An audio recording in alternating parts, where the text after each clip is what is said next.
Welcome, everybody, to Do You Even Live Here? I'm Dalton George, one of your hosts, and also the mayor of Boone, North Carolina. I'm here with my buddy, Preston Blakely. I'm the mayor of Fletcher, North Carolina.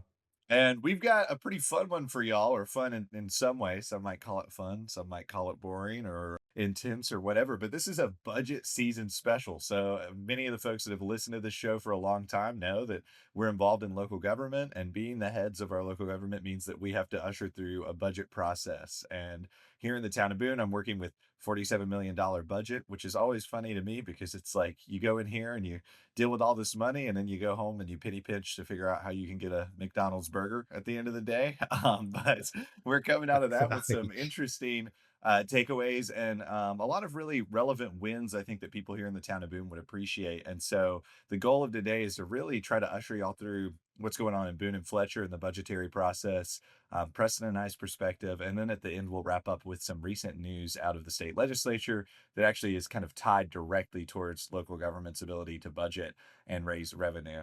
And so I'm going to go ahead and toss it over to Preston, who has also been in some budget workshops, and just curious what's going on in Fletcher. How much money are y'all working with this year?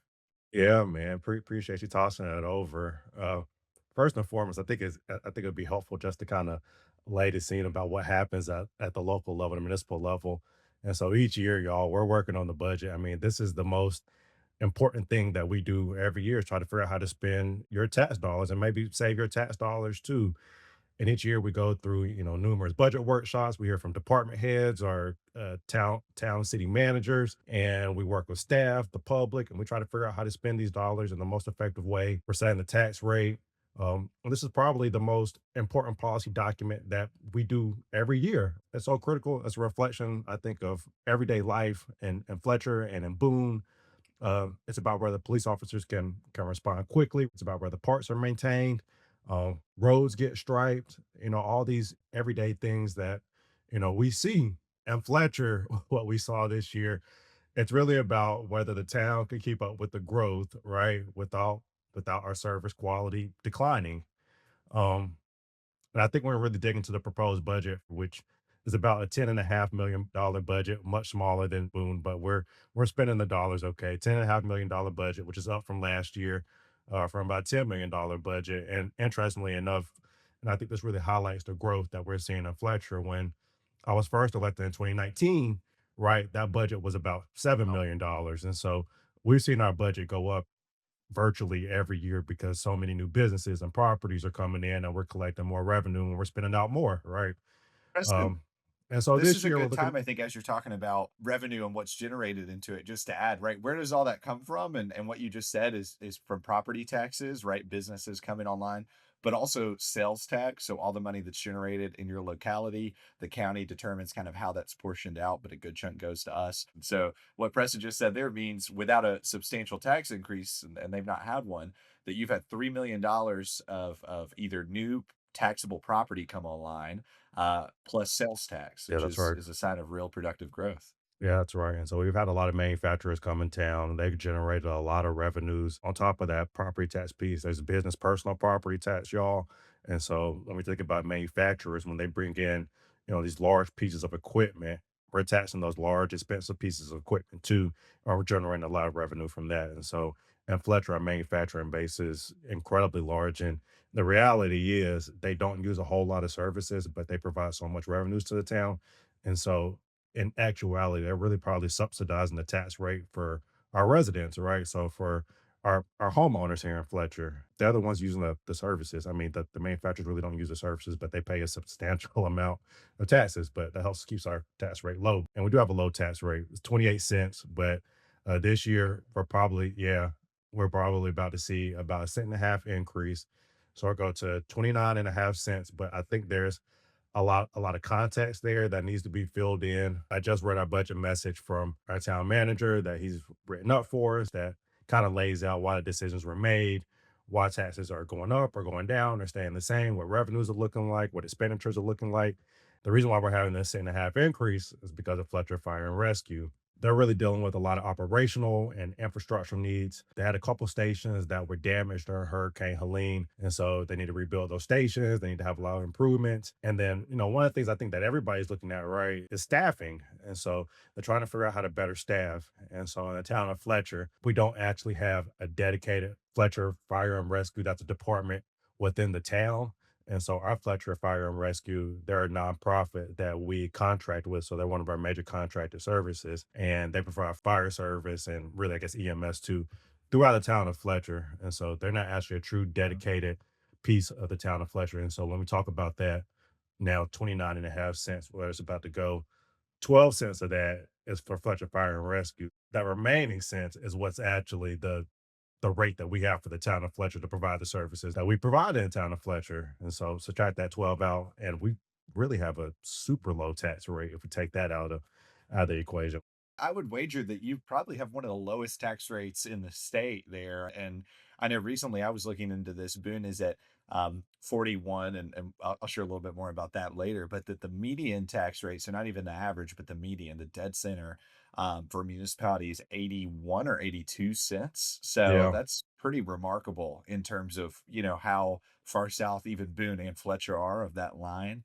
But yeah, I mean, it's incredible the amount of things that you could provide for that low of a tax rate. We've kept it remarkably low in Fletcher over the years, and we've not had a real increase since 2015.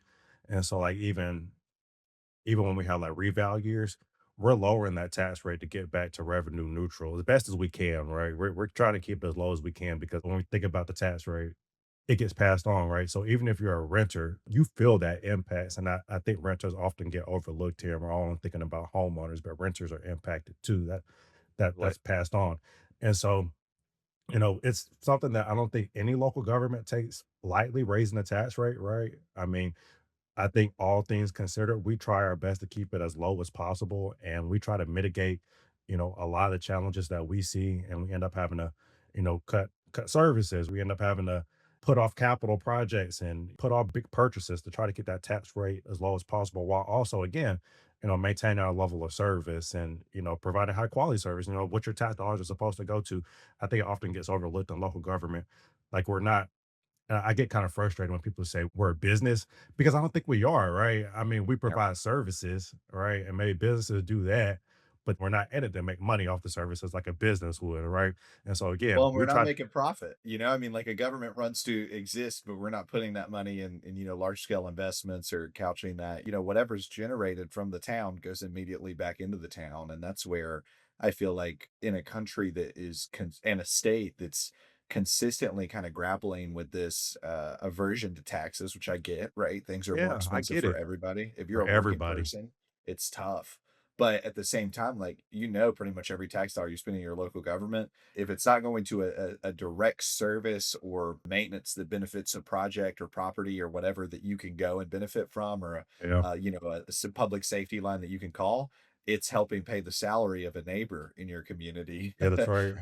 And it's like I get the federal taxes, sometimes the money's sent elsewhere. And again, I'm a believer in making sure the government can run efficiently and effectively, and that means you have to fund it. But in the Yeah, local government sphere, the money stays locally, right? It stays is the one local. time when you're paying the tax, okay, Yeah. it's gonna go to programs that benefit me. Right. I mean, it's like you said it perfectly. It's literally paying our neighbors' salaries, right? We have people Or that work for the town of Boone and the town of Fletcher that live beside me. There's a Fletcher or a former Fletcher police officer. He now is a sheriff's deputy. He lives across the street from me, right? And so we pay his salary. Our tax dollars go towards his salary, so and that's why you for never had a party at your place, yeah, huh? You're worried you're yeah, gonna get that's in exactly trouble. right. We can't get Us in trouble, man. Yeah, yeah, yeah, yeah. He's got eyes on Yeah, you. he's got eyes on me, man. Everybody knows who I am around here. Walton Alla, everybody wants to talk business, but we got a police officer right across the street. But that's the biggest line for us, right? It's personnel cost. And for this year, one of the biggest things that we saw was a 34% increase in health insurance for our staff members. 34%. That's massive. And local governments are employers, just like you said, just like anybody else, and we provide health insurance, right? It's just like my Right. family business, we provide health insurance, and it's to really keep and maintain high quality staff members, right? Because we're competing not only with other local governments, right? But we're competing with the Right. private industry too. We're talking about health insurance. We're talking about cost of living adjustments. And those folk deserve Wow. it. They do the work to really keep the town of Fletcher's and the town of Boone really spinning. I think that the great point about that too is like, people wonder, okay, if you're doing a tax increase in Fletcher, or where's all that $3 million of growth you just identified going? With costs going up, right? If you're not giving these public employees a COLA, you're increasing their salaries, then what you're doing is you're cutting their salaries because gas Exactly. is high, groceries are high. You've got to take care of your people. And Hmm. the impact of the cost of living nationally on the cost of housing, on the cost of groceries and gas is felt by your firefighters, it's felt by your planners, and if those folks are not getting a cost of living adjustment, then you're cutting their salary. Beyond retention, right, Yeah. beyond the just doing business, these are human beings that These are deserve human to be beings. compensated for their hard work, That's and right. in this economy, a 3% COLA is probably just exactly where you were at the start of last year. And look, and if these people aren't working for the town of Fletcher's or the town of Boone, people are going to have a lot of questions. They want their trash picked up. They want their police officers to respond. They want their firefighters to respond. If we're not paying and taking care of these folk adequately, they're going to leave because they got bills to pay, just like you and I have bills to pay, right? And so Right. when we're adding more households, there's more calls for service for our police. There's more use of our parks. There's more strain on our infrastructure. There's more traffic concerns, planning and zoning review, code enforcement. I mean, all the things that we handle at local government. And when those things increases, when we add more households, when that strain goes on our employees more, our staff members more, and they deserve to be paid more, I mean, that all gets back into our tax rate, right, into our budget. That's what all of this is Yeah. about. It's about providing our services. I think we did everything that could do to really mitigate. We try our best to not burden our residents. So I'll leave it at Well, that. And what's happening in Boone.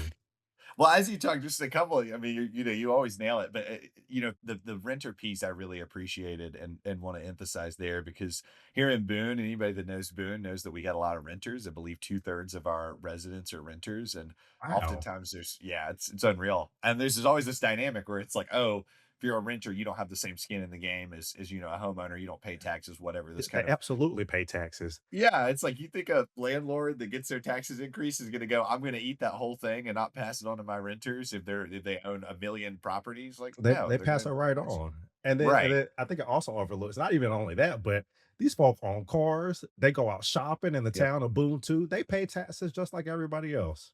Yeah, and that's like a frustrating thing that I always try to quantify. We've got a lot of challenges on the Boone side of things. New council members, I have a couple of new council members, and I explained the budget process to them as a big negotiation. And very early in the process, we talked about all of our priorities. So we said we'd like to do XYZ, all these million of things as elected officials. We'd like to see this happen. And then recognizing things like cost of living increase and expenses and all these things changing. And then the manager comes back with a budget that he feels like is going to deliver on all those things and represents what we need to do. Once that kind of happens, we as a council negotiate and try to find places to cut or places to add to tweak it to make it feel like it's accomplishing all the goals and needs that the community has. And the manager came with a 5.5 cent increase, which is a really big increase.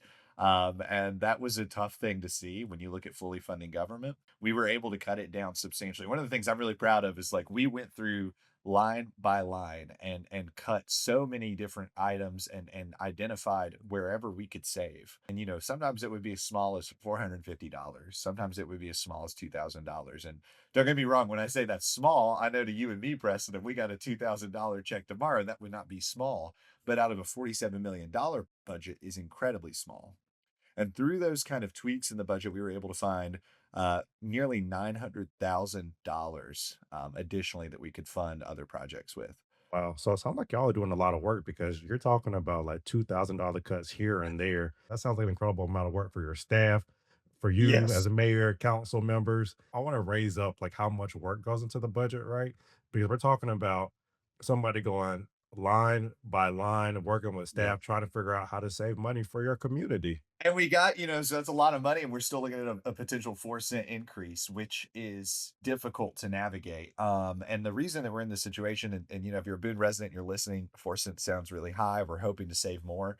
but we got to build this public works facility. If you're in Boone, you know well, and Preston and I have said on this show about what the public works employees mean to communities like ours in the wake of Helene, the folks that plow the roads, that help make sure your water's clean, that your toilet flushes, kind of these unsung blue collar tradesmen heroes of municipal government. Um, and we have a failing building. A couple of years ago, our council, I don't know if I've ever told you this full story, President, it might blow your mind. A couple of years ago, our council sold this property that our public works building was in with no plans to go anywhere else. I mean, they had a tacit plan, but they hadn't even done site analysis on that property to determine what grading would cost. Lo and behold, grading would be like $15 million. So they had sold this property and then did not have a feasible property to relocate. The town of Boone has been paying rent on our public works facility that we owned just 8 or 9 years ago. And we have now paid so much rent that we've almost lost what we got in the initial sale of the property. Um, it is a great example of a big mistake by a previous board that I've inherited.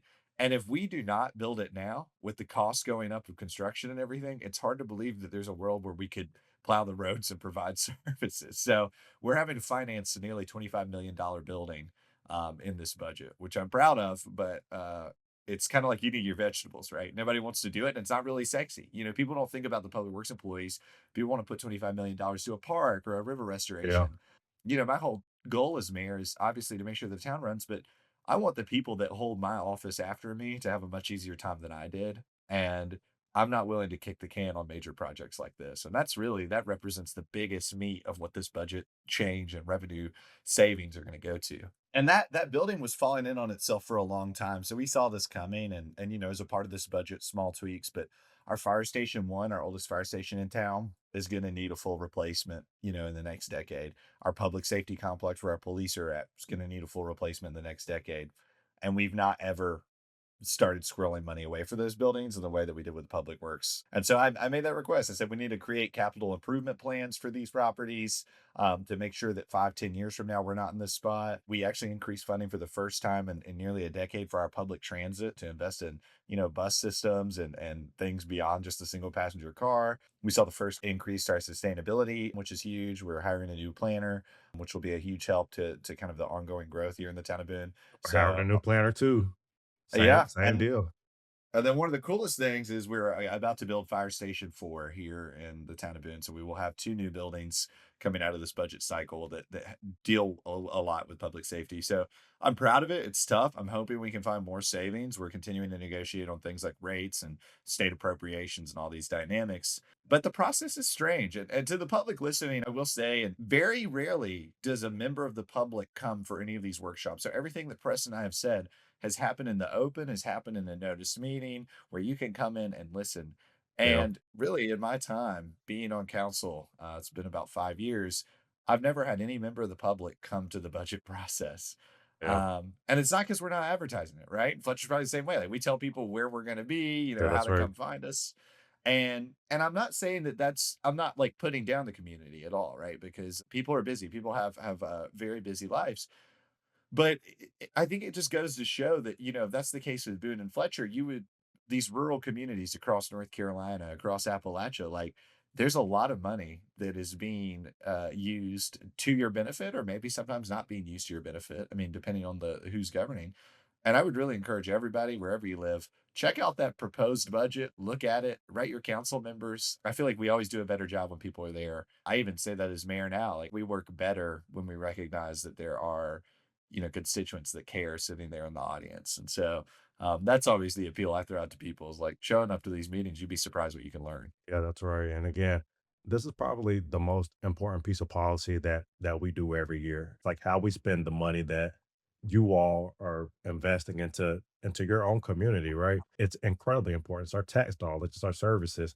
It's the things that people, so deeply care about. And to me, it really sets the tone, right, for the entire year. It's where our goals are set. This is where we talk about whether we're gonna buy X amount of police cars or amount of police cars. This is where we talk about whether we're gonna put a cent and a half in Fletcher Fire Rescue or not have a cent and a half in Fletcher Fire Rescue because Right. we've had these discussions before. And again, I look out into the audience when I don't see anybody. It's really heartbreaking, right? Because this is the most important time of year. This is where we decide how to spend your dollars. And so I would encourage you all, our listeners, to go show up at your county commissioners meeting, at your town city council meetings and make your input heard, right? Because I think the court of public opinion really does make a difference, and you are able to make that influence, and you should be intimately involved in this process. And so, Preston, as you talk about getting the audience there, and earlier we talked about how this kind of represents our goals and values as a local government, right? Where we're putting our money at. And so, as we look to next year, once budget is kind of finalized, or maybe if you budget wasn't, maybe we'll do once budget is finalized, what you want to see as a part of your budget, and then if you could maybe go beyond your budget and accomplish one project, what would that be? I think I actually know yours. You've talked about that library a lot. Did I steal your thunder? Yeah, Is that that that okay, yeah. Well, okay, so I'll do I'll do two things actually. okay. One, as our budget's finalized, I just want to continue to make sure we're supporting our staff members because I think that's so critical again, right? Because those are the folks that really make the town of Fletcher go around. They're the ones that are out there serving as police Yeah, officers, doing code enforcement or firefighter. I mean, those are the people that really make the job happen. When you talk about the services that you see when you see your trash get picked up again, and we've raised this up so much in this conversation. Those folk deserve to exist and be able to exist comfortably. They do a big job and they're public servants. And if anything, our public service don't get paid enough. So any small thing that we can do to make sure that they know that they're appreciated, that they can get raises, and that we want them in the town of Fletcher, we want to make that happen. But if we're talking pie in the sky, Dalton, you stole my thunder a little bit, but it's two things. It's that library, man, and yeah, to our listeners, we're in conversations right now with the county commissioners to make it happen. And so right now, I'm cautiously optimistic. Fingers crossed, waiting on an MOU to come from the county to get, and that's a memorandum of understanding to get into some sort of agreement to figure out how to make this thing happen. And so we're yep. cautiously optimistic there. Uh, Number two thing I would say is expanding out our Cane Creek Greenway. And so we've gotten 2 grants so far to expand it out. And so we're working on that right now. But the very large picture is they expand it out all the way to the French Broad River, which again, to our listeners who have listened to other episodes, is one of the oldest rivers in the world, the French Broad River. And so we're working to expand it out there and expand to other trail networks, right? I think that's so incredible. I think that's so fun. I love a greenway. It preserves our green space. It gives people a chance to get outside, enjoy the outdoors, ride your bike, Yeah. run, walk your dog. We've done so many surveys in town. It remains the top thing that people want in the town of Fletcher, and I want to deliver on that. And so, pie in the sky, if we had, millions and millions of dollars just sitting around for this greenway, I wanted I wanted to expand it out. I wanted to connect to these other greenway networks. I wanted to expand out to one of the oldest rivers in the world In the and, world. in the world. And maybe one day we're gonna make that happen. We're gonna work towards it. But that's where I'm at, pie in the sky. Where are you at, dude? We're gonna fish that river soon. Yeah, I mean, for me, right, the things we're getting done, this new facility is gonna be huge. And, we're building it to make sure that it can handle the growth of Boone that we're gonna see for the next 10, 20, 30 years. And so being able to point to a public works facility and being a part of the council that recognize that we can't keep kicking this can down the road, I'm proud of. Obviously, Fire Station 4 being funded and completed will be huge and bring down insurance rates and costs for people across town. You're right with the COLA. That's another thing we're doing in this budget. As far as the things that I'd like to do that maybe I'm limited on doing and looking to next year, right when we started doing those cuts, one of the cuts I made when you include salary and benefits was to a public information officer. And folks that followed my campaign for mayor, I was really pushing hard for a public information officer and also recognized that was $115,000. And right now we are so lean. We need this building. We need so many other things that I wanted to show council that even though that was one of my priorities, I was willing to tighten the belt and go another year without it when I think it's a huge need. To put money on key services that keep the town open, and maybe we just won't message about it correctly, right? But that's really tough. I'd like to see that. And then in the theme of greenway connectivity, I secured 30 acres for the town of Boone in a conservation easement. So it's a property that will one day be a nature preserve, and it's not publicly accessible right now. It's separated by a river, a fork of the New River, which is also one of the oldest rivers in the world, not to be mistaken for its name of the New River, but it is, however, newer than the French Broad by like a very thin margin, so I'm upset about that. But anyways, if we could get funding for a bridge to connect that to this county park, that would be the biggest expansion of public land here in the town of Boone in like 30, 40 years, actually maybe ever in some ways in terms of an overnight thing. And that's a project that I kind of conceptualized and have led on. And obviously seeing that happen would be really awesome for the public and just something that I kind of helped cheerlead and spearhead, but we were not able to do that this year because of some other priorities. So maybe one day, maybe next year we'll get that bridge. But budget season, and I think that's the thing is it's figuring out what you want to do and then what you can do, and then hopefully you're planning long term to be able to deliver on all the things that your community needs, a year or two out. And at least we have a couple of years in these terms, right? Yeah, that's right. And as we're wrapping up, Dalton, I think we'd be remiss if we didn't talk about what the North Carolina General Assembly did this week. And folk, if you haven't paid attention, they passed a number of constitutional amendments that'll be on your ballot this November. One of particular interest for folk and local government. It is House Bill 1089, and it's a constitutional amendment that's going to go to voters again in November. And essentially, what it says is that it gives well, essentially, I think it gives a mandate to the General Assembly Yep. to put some sort of tax levy limit, property tax levy limit on local governments. And it's going to have a big impact, right? Depending Right. on how they do this. One of the things that Dalton brought up during our conversation today is that our number one source of funding in local government, really the only thing that we have some local authority over, is property taxes. We set that property taxes. And again, and we brought this up so many times, it's the way that we fund so many things locally. And it goes beyond municipal government too. It impacts our counties as well. We're not only talking about, again, our roads, our sanitation, our police, our fire, we're talking about our schools too, y'all. Our Right. schools too that are already historically underfunded in North Carolina. If they have this mandate from voters after they pass this constitutional amendment to put a limit on the tax levy, a property tax levy that we're able to set at the local level, it can have some real impacts locally. And we may not see that impact in the first 1, 2 years, and perhaps we do. But if we think about, maybe 10 years down the line, you're going to see that impact, right? Because if we're talking about, growth in our communities, where in Fletcher, we've gone from, again, in 2019 to a $7 million budget to today a $10.5 million budget, and it's gone up every single year. We're lucky, right? But there are Right. communities on the other end of that spectrum. They don't have that same growth. And unfortunately, when they don't have that same growth, we're talking about property taxes and even communities that are prosperous, that are doing well like Fletcher, it's going to impact us, right? Because again, when we do actually have to raise taxes, and we've been really responsible in Fletcher and not had to raise taxes, right?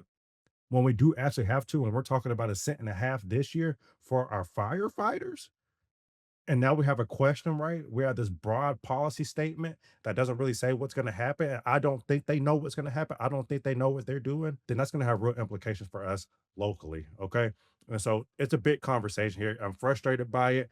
I think it's all partisan politics, to be quite frank with you, because Yep. right now, if they really want to do this, they could do it, right? If they're serious about this, they could do it.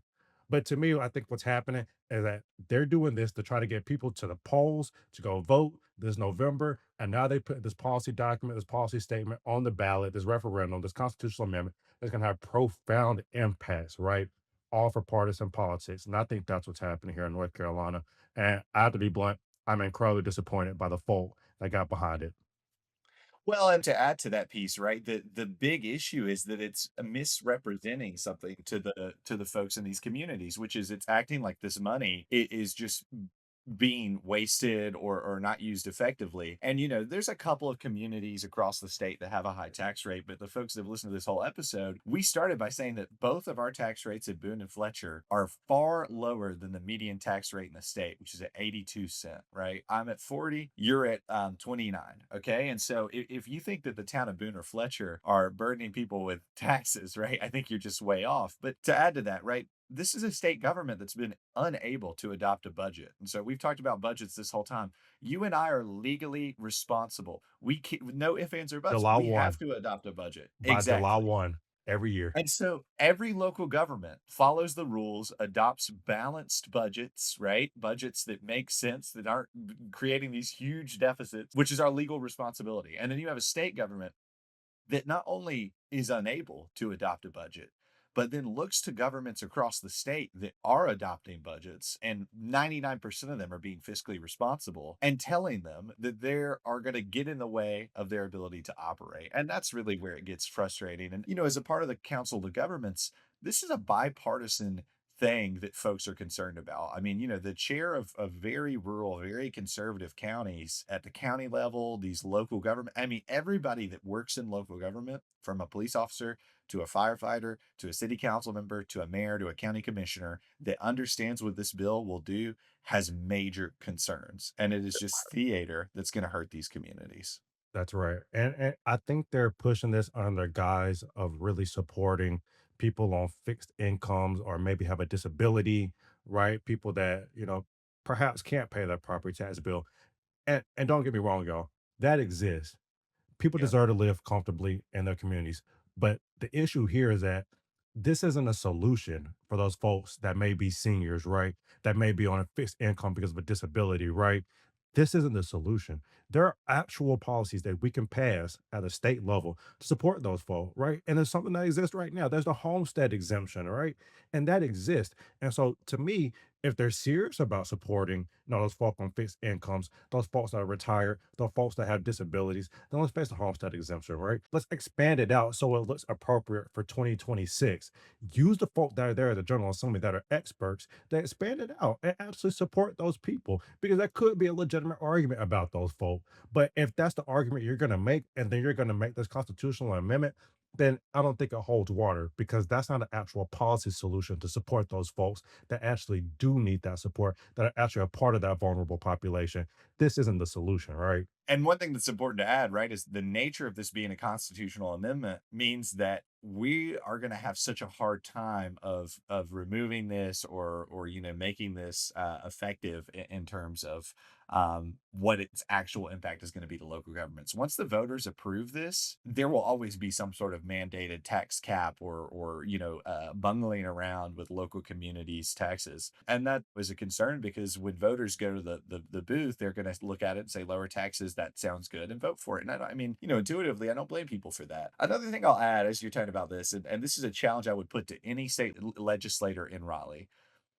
You're worried about local taxes. I understand that. Here's a proposal. You give the town of Boone the ability to increase property tax on major corporations like Walmart and all these guys. You give me the ability to tax second homes higher. You give me the You. ability to tax the state university that doesn't pay anything, that takes up Thank you. 30% of our property taxes. If you give me Preach. that, I promise you, for as long as I'm mayor, I'll never have to raise the taxes again. But you Preach. won't do that because you're not serious about actual tax fairness to regular working people. You're trying to help corporate entities. And that's really the reality of the situation. But that's the challenge I'll put out there. Let me raise a corporate tax on these corporate businesses. Let me raise an Airbnb tax. Let me raise all of these unique taxes that can go back in our general fund. And you'll never have to worry about the widow on the hill and Social Security having her tax rate go up again as long as I'm mayor. And that's a challenge I'll put to anybody in Raleigh. You can take that check to the bank and cash it. I draw. Thank you. Appreciate that, Dalton George. I'll co-sign all what was just said.